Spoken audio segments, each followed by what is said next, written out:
Hello दोस्तों, मेरा नाम रागिनी है और आज मैं आप लोगों को मिर्ज़ापुर सीज़न 1 कंप्लीट स्टोरी सुनाती हूँ। प्लीज़ मेरे चैनल को लाइक और सब्सक्राइब करें। तो कहानी शुरू होती है। मिर्ज़ापुर के बेताज बादशाह अखंडानंद त्रिपाठी उर्फ भैया एक कालीन बनाने वाली कंपनी की आड़ में ड्रग्स और हथियारों का कारोबार चलाते हैं। एक रात उनके बेटे फूलचंद त्रिपाठी उर्फ भैया, जिन्हें मिर्ज़ापुर के राजकुमार के रूप में जाना जाता है, गलती से एक दूल्हे को उसकी शादी में नाचते समय जश्न की गोलियों से मार देते हैं। कालीन की एक बहुत छोटी पत्नी बीना त्रिपाठी है, जिसे वह बिस्तर पर संतुष्ट करने में लगातार विफल रहता है। मृत दूल्हे का परिवार एक निडर और आदर्शवादी वकील रमाकांत पंडित को काम पर रखता है। रमाकांत के 3 बच्चे हैं, गुड्डू, बबलू और डिम्पी। वे मुन्ना के समान कॉलेज में पढ़ते हैं। गुड्डू को डिम्पी की करीबी दोस्त स्वीटी पर क्रश है, जिसके लिए मुन्ना भी लालायित है, लेकिन वो उससे बाहर जाने के लिए कहने से भी डरता है। एसपी परशुराम ने कालीन को सूचित किया कि उनके पुराने प्रतिद्वंद्वी रति शंकर मिर्ज़ापुर लौट रहे हैं और मुन्ना की गलती के बारे में भी। कालीन अपने बेटे को अपनी गंदगी खुद साफ करने के लिए कहता है। मुन्ना वकील के घर जाता है और उसे केस खारिज करने की धमकी देता है। रमाकांत के मना करने पर मुन्ना ने उस पर तमंचा तान दिया। इससे हाथापाई होती है, जिसमें रमाकांत और उसका परिवार मुन्ना और उसके गुंडों को पीटने का प्रबंधन करता है।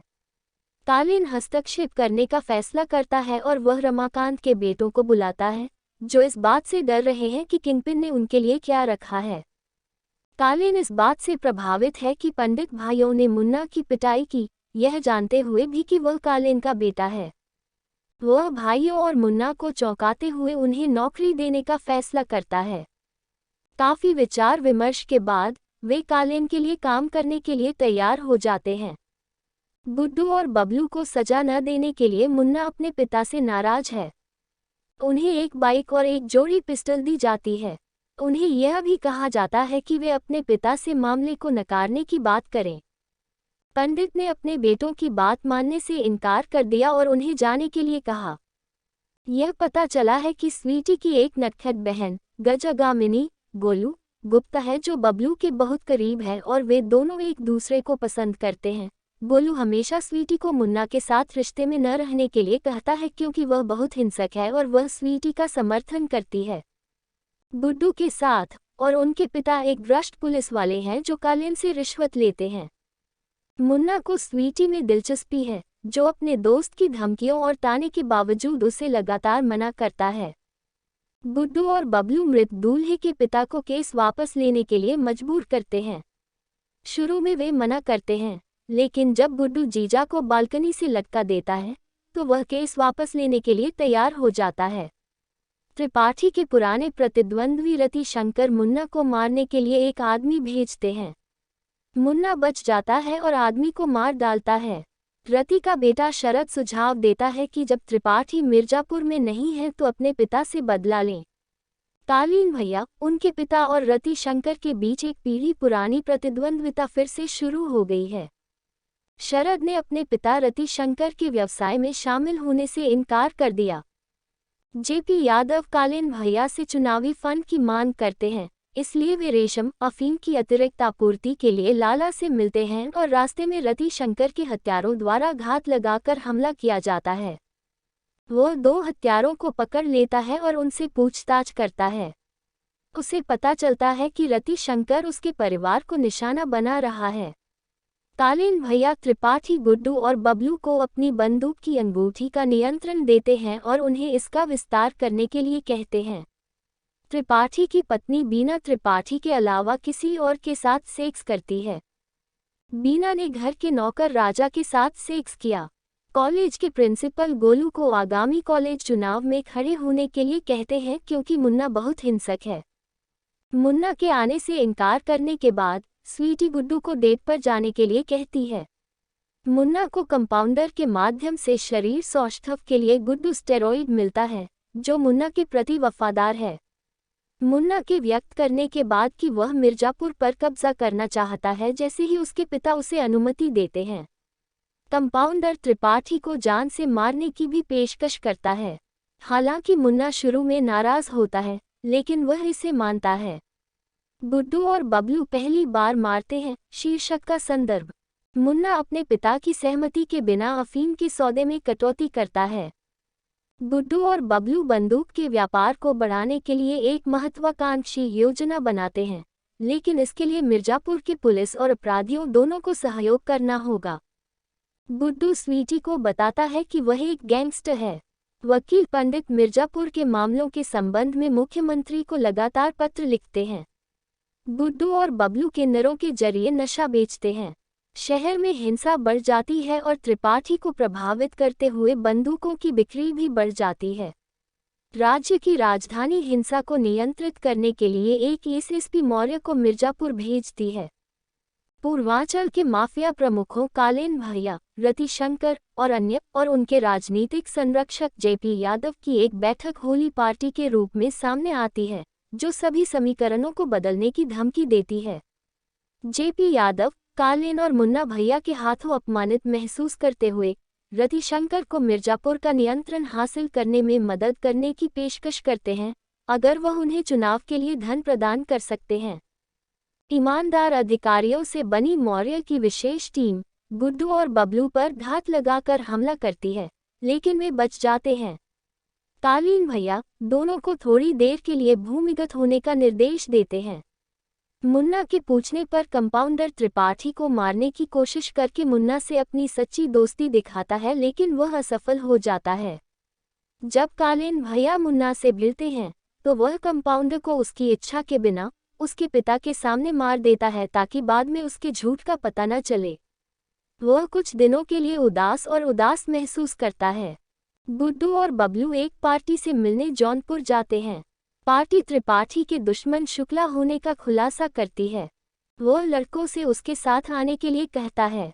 मना करने पर लड़ाई शुरू हो जाती है, जहां गुड्डू शुक्ला को गोली मार देता है। यह खबर त्रिपाठी के कानों तक जाती है, जो इस बात से आग बबूला हो जाते हैं कि शूटिंग से पहले लड़कों ने उनसे सलाह नहीं ली। इस बीच गुड्डू स्वीटी से शादी कर लेता है और शादी के अगले दिन एक बॉडी बिल्डिंग प्रतियोगिता में भाग लेता है। मौर्य ने नशीला पदार्थ बेचने के आरोप में किन्नरों को गिरफ्तार किया। मुन्ना फिर गुड्डू को उसके पिता पर हमले के लिए फंसाने की कोशिश करता है। त्रिपाठी इस प्रकार गुड्डू को प्रतियोगिता हारने का कारण बनता है। गुड्डू मंच पर आक्रामक हो जाता है। त्रिपाठी मुन्ना को बंदूक थमाते हैं। मुन्ना फिर कहता है कि अब तांडव का समय है और वह अभी से शासन करेगा। गोलू चुनाव जीत जाता है। परिवार डिम्पी के दोस्त की शादी में जाता है, जो लाला की बेटी बन जाती है। स्वीटी गर्भवती है और गुड्डू स्टेरॉइड के सेवन के कारण दुष्प्रभाव दिखाता है। गोलू को बधाई देने के बहाने मुन्ना को प्रिंसिपल के जरिए पता चलता है कि गोलू शादी में गोरखपुर गया है। गोरखपुर में स्वीटी ने खुलासा किया कि वह गुड्डू को खुश करने के लिए गर्भवती है, जो मिस्टर पहलवान की हार के बाद भी उदास है। दूसरी ओर भाई किसके लिए काम करते हैं, इसका खुलासा करने के लिए पुलिस ने किन्नरों की पिटाई की। परशुराम मौर्य द्वारा किन्नरों से पूछताछ करने के बारे में कालीन भैया को बताते हैं। कालीन भैया मकबूल से गुप्त रूप से टिप्पणी करते हैं कि लोगों के मन में डर कम हो रहा है और इसे फिर से भरने की जरूरत है। गोरखपुर में वापस गुड्डू शादी के शौचालय के अंदर है और अंत में उसे अपने सुंदर जीवन का एहसास होता है, क्योंकि वह पिता बनने वाले हैं। वह अपनी शादी के बाद पहली बार मुस्कुराता है और हकीकत से वाकिफ होकर अपना चेहरा धोता है। उसने उत्तेजना में भी एक बच्चे को ले जाने की नकल करने का फैसला किया और बाथरूम छोड़ने का फैसला किया, उस दुखद भाग्य से अनजान जो उसके जीवन में आने वाला था। मुन्ना ने शादी को हाईजैक कर लिया और दूल्हे को मार डाला। मुन्ना फिर स्वीटी को मारने के लिए आगे बढ़ता है, जिसके बाद एक असहाय और बुरी तरह से घायल गुड्डू, जिसे मुन्ना द्वारा कई बार गोली मार दी जाती है, देखता है और यह जानकर पूरी तरह सदमे में है कि उसके पिता बनने के सपने अब बहुत ज्यादा खत्म हो गए हैं। गुड्डू के लाख कहने के बावजूद मुन्ना ने बबलू को भी मार डाला। वह पहले गुड्डू और गोलू की ओर देखने का इंतजार करता है, फिर अपनी बंदूक से बबलू के सिर में सीधे गोली मार देता है। एक हैरान गुड्डू और गोलू बुरी तरह से देखते हैं और बेबस होकर रोते हैं। इस बीच मुन्ना के दोस्त बस हंस रहे हैं। त्रिपाठी के पिता को बीना और राजा के संबंध के बारे में पता चलता है और वह बीना को उसके साथ यौन संबंध बनाने और बाद में राजा का लिंग काटने के लिए ब्लैकमेल करता है। गुड्डू गोलू को बंदूक चलाने का निर्देश देता है और उसे मुन्ना को गोली मारने के लिए कहता है। वह चूक जाती है लेकिन दुल्हन के पिता के अंगरक्षक मुन्ना पर निशाना साधते हैं। लोग गोलू, गुड्डू और डिम्पी सहित शादी की जगह से भागने का प्रबंधन करते हैं। त्रिपाठी मौर्य की टीम के अंतिम सदस्य को उसके सामने मार देता है और उसे उसकी जगह की याद दिलाता है। अंत के दृश्य में मुन्ना को वापस लड़ने के लिए अपनी बंदूक उठाते हुए दिखाया गया है। बीना बंदूक ढूंढती है। शरद को अपना सिर मुंडवाते और याद करते हुए दिखाया गया है कि उनके पिता मिर्जापुर चाहते थे। सीजन क्लिफहैंजर में समाप्त होता है। गुड्डू गोलू को बंदूक चलाने का निर्देश देता है और उसे मुन्ना को गोली मारने के लिए कहता है। वह चूक जाती है लेकिन दुल्हन के पिता के अंगरक्षक मुन्ना पर निशाना साधते हैं। लोग गोलू, गुड्डू और डिम्पी सहित शादी की जगह से भागने का प्रबंधन करते हैं। त्रिपाठी मौर्य की टीम के अंतिम सदस्य को उसके सामने मार देता है और उसे उसकी जगह की याद दिलाता है। अंत के दृश्य में मुन्ना को वापस लड़ने के लिए अपनी बंदूक उठाते हुए दिखाया गया है। बीना बंदूक ढूंढती है। शरद को अपना सिर मुंडवाते और याद करते हुए दिखाया गया है कि उनके पिता मिर्जापुर चाहते थे। सीजन क्लिफहैंजर में समाप्त होता है। गुड्डू गोलू को बंदूक चलाने का निर्देश देता है और उसे मुन्ना को गोली मारने के लिए कहता है। वह चूक जाती है लेकिन दुल्हन के पिता के अंगरक्षक मुन्ना पर निशाना साधते हैं। लोग गोलू, गुड्डू और डिम्पी सहित शादी की जगह से भागने का प्रबंधन करते हैं। त्रिपाठी मौर्य की टीम के अंतिम सदस्य को उसके सामने मार देता है और उसे उसकी जगह की याद दिलाता है। अंत के दृश्य में मुन्ना को वापस लड़ने के लिए अपनी बंदूक उठाते हुए दिखाया गया है। बीना बंदूक ढूंढती है। शरद को अपना सिर मुंडवाते और याद करते हुए दिखाया गया है कि उनके पिता मिर्जापुर चाहते थे। सीजन क्लिफहैंजर में समाप्त होता है। मुन्ना को वापस लड़ने के लिए अपनी बंदूक उठाते हुए दिखाया गया है। बीना बंदूक ढूंढती है। शरद को अपना सिर मुंडवाते और याद करते हुए दिखाया गया है कि उनके पिता मिर्जापुर चाहते थे। सीजन क्लिफहैंजर में समाप्त होता है। मुन्ना को वापस लड़ने के लिए अपनी बंदूक उठाते हुए दिखाया गया है। बीना बंदूक ढूंढती है। शरद को अपना सिर मुंडवाते और याद करते हुए दिखाया गया है कि उनके पिता मिर्जापुर चाहते थे। सीजन क्लिफहैंजर में समाप्त होता है।